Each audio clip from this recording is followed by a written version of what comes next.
एक सुबह भगवान बुद्ध अपने शिष्यों को प्रवचन दे रहे थे।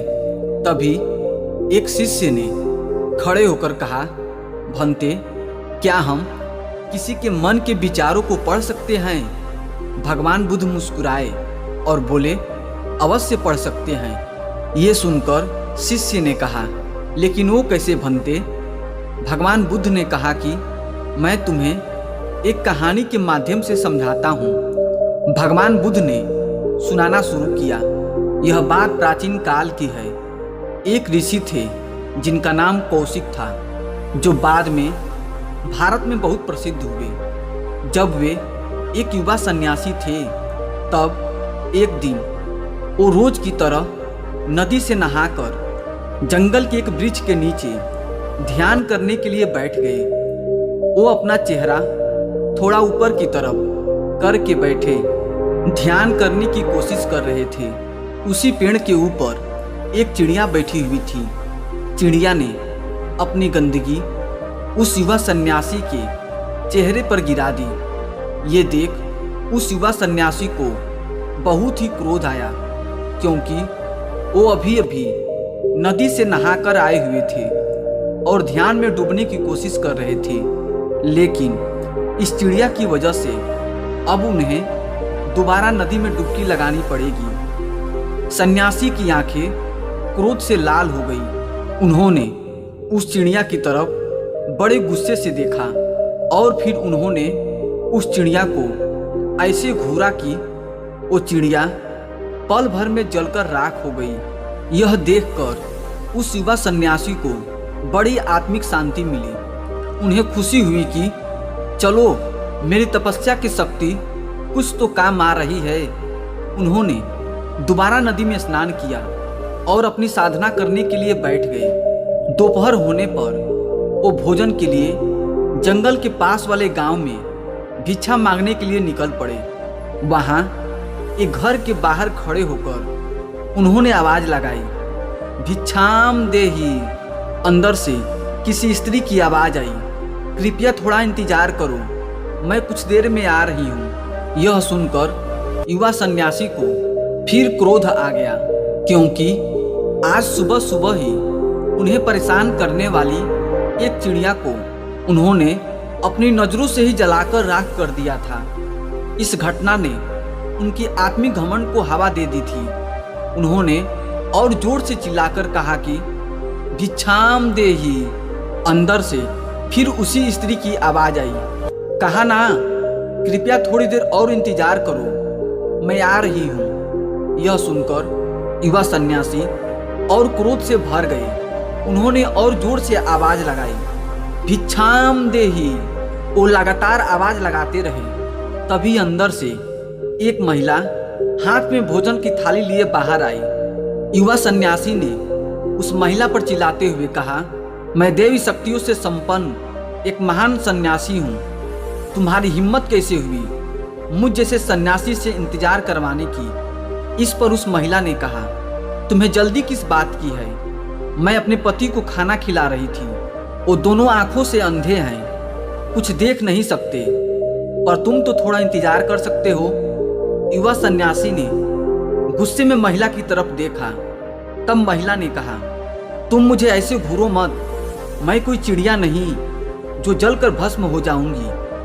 यह सुनकर उस युवा सन्यासी के आंखें फटी की फटी रह गई। उन्होंने पूछा, लेकिन तुम्हें कैसे पता? महिला ने कहा, इससे कोई फर्क नहीं पड़ता, लेकिन तुम मुझे ऐसे घूरो मत। सन्यासी ने सोचा, उस घने जंगल में तो आसपास कोई भी नहीं था, फिर इस महिला को उस चिड़िया के बारे में कैसे पता? सन्यासी ने पूछा, कृपया आप मुझे बताइए कि आपको कैसे पता चला? महिला ने कहा, मैंने कहा ना कि उससे कोई फर्क नहीं पड़ता, और आप जिस कमांड से भी भरे हुए हैं, ऐसी हालत में आप कुछ सीख भी नहीं सकते। सन्यासी हाथ जोड़ते हुए बोला, तो फिर आप मुझे अपना शिष्य बना लीजिए। महिला ने कहा, मैं एक गृहिणी हूँ, मैं किसी को अपना शिष्य नहीं बनाती, लेकिन मैं आपको अपने गुरु का पता जरूर बता सकती हूँ। आप उनके शिष्य बन सकते हैं। महिला ने उस युवा सन्यासी को अपने गुरु का पता बताया। उस पते के अनुसार वह युवा सन्यासी खोजते खोजते उस नगर में जा पहुंचे। फिर वो और अंदर जैसे जाते रहे। फिर थोड़ी देर में वो कसाई की गली में पहुंच गए। सन्यासी ने देखा कि चारों तरफ मांस के टुकड़े लटके हुए थे। उसने सोचा शायद मैं गलत पते पर आ गया हूँ, लेकिन पता बिल्कुल सही था। वह सन्यासी एक ब्राह्मण थे। उनका कसाईयों की गली में देखा जाना भी पाप था। उन्होंने सोचा मैं किसी कसाई को अपना गुरु नहीं बना सकता, लेकिन फिर भी वो आगे बढ़े। उन्होंने लोगों से पता पूछा तो लोगों ने इशारों में बताया कि सामने की दुकान में रहता है। वे वहां गए। उन्होंने देखा कि वह एक ऐसा इंसान था जिसके पूरे शरीर पर खून ही खून लगा हुआ था। उसके चारों तरफ मांस के टुकड़े टंगे हुए थे। वो बड़े ध्यान से मांस को काटने में लगा हुआ था। वे वहां खड़े खड़े सोचने लगे, मैं ब्राह्मण हूँ, एक कसाई वाला मुझे क्या सिखाएगा, और फिर चाहे कुछ भी हो मैं एक कसाई का शिष्य तो बन नहीं सकता। वो लौट कर जाने लगे। तभी उस इंसान ने उन्हें उनके नाम से पुकारा। उसने कहा, महात्मा कौशिक, आपको उस स्त्री ने मेरे पास भेजा है ना? यह सुनकर वे युवा सन्यासी अवाक खड़े के खड़े रह गए, क्योंकि उन्होंने अपना नाम अब तक किसी को नहीं बताया था। फिर यह इंसान उनका नाम कैसे जानता था? उसने कहा, आप थोड़ी देर इंतजार करिए, मैं अपना काम पूरा कर लूं। वो सन्यासी वहीं खड़े रहे। उन्हें उस कसाई के घर में घुटन हो रही थी। थोड़ी देर बाद उसने अपना काम खत्म करके उस युवा सन्यासी के पास आकर कहा, आप मेरे घर चलिए, हम वहीं बैठकर बात करेंगे। वे दोनों घर पहुंच गए। घर पहुंचकर उसने उन्हें बैठने को कहा और खुद जाकर स्नान करके साफ सुथरे कपड़े पहनकर बाहर आए। बाहर आकर उसने कहा, आप थोड़ी देर और इंतजार करिए, तब तक मैं अपने बूढ़े माता पिता की सेवा करके आता हूँ। वो गया और उसने अपने बूढ़े माँ बाप की सेवा की, उन्हें खाना खिलाया और फिर वहाँ आकर उन युवा सन्यासी के पास बैठ गया। उसने पूछा, बताइए क्या प्रश्न है आपका? उन्हें युवा सन्यासी ने कहा, सुबह सुबह महिला उस चिड़िया के बारे में जान गई थी और यहाँ आप मेरे आने से पहले ही मेरे बारे में सब कुछ जान गए। यहाँ तक कि आप मेरे नाम को भी जान रहे हैं। आप ये सब कैसे जान पाते हैं और यह सब कैसे जाना जाता है?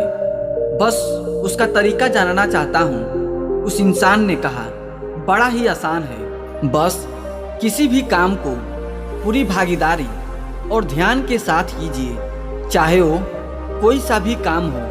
वो महिला अपने अंधे पति का ध्यान रखती है।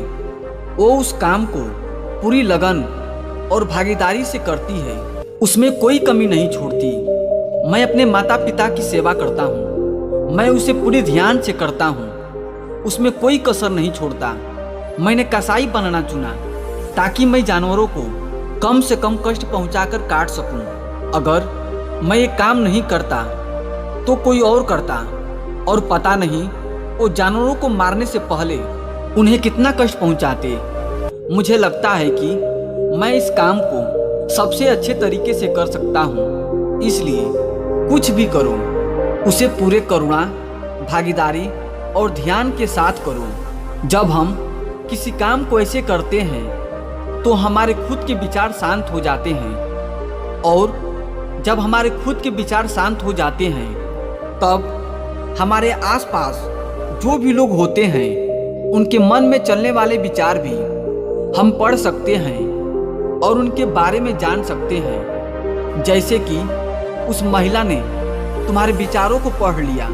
यह सुनकर उस युवा सन्यासी को बोध हो गया था कि अगर मैं मन के विचारों को पढ़ना सीख गया तो मुझे भी लोगों के मन की बात पता चल जाएगी। और इस तरह से उसने मन के विचारों को कैसे पढ़े, ये बात उस कसाई से सीखी। इस छोटी सी कहानी से हमें सीखने को मिलता है कि हम कुछ भी करें उसे पूरी करुणा के साथ करें, वो भी किसी भी काम से अपनी पहचान जोड़े बिना। जैसे कि उस इंसान ने कसाई का काम पूरी करुणा से किया, बिना उस काम के साथ जुड़े। जब हम किसी काम को खुद से जोड़कर नहीं देखते तब हम सही मायनों में उससे प्रेम करते हैं। फिर हम उसके लिए वही करते हैं जो सच में उसके लिए ज़रूरी है। जैसे कि माता पिता अपने बच्चे से प्रेम करते हैं। अगर बच्चे की तबीयत खराब है और वो कड़वी दवाइयाँ नहीं लेना चाहते, लेकिन माँ बाप फिर भी ज़बरदस्ती से उसे दवाइयाँ खिलाएंगे, क्योंकि उस समय पर उसके लिए वही सबसे ज़्यादा ज़रूरी है। इस कहानी के सार में कहा जाए तो अगर हम किसी भी काम को पूरी करुणा और ध्यान से कर पाए, वो भी बिना उस काम को खुद से जोड़े, तो शायद हम उस काम को सबसे अच्छे तरीके से कर पाएंगे। इसलिए जो भी काम करो वो पूरे ध्यान और लगन से करो, तभी जीवन में कुछ अच्छा हासिल कर पाओगे और आगे बढ़ पाओगे। मित्रों, आपने इस कहानी से क्या सीखा? आपके विचार क्या हैं? आपकी भावनाएं क्या हैं? एक कमेंट के माध्यम से ज़रूर बताइएगा। क्या पता आपके कमेंट से किसी का जीवन बदल जाए। और हाँ, पूरा वीडियो देखने के लिए आपका बहुत बहुत धन्यवाद।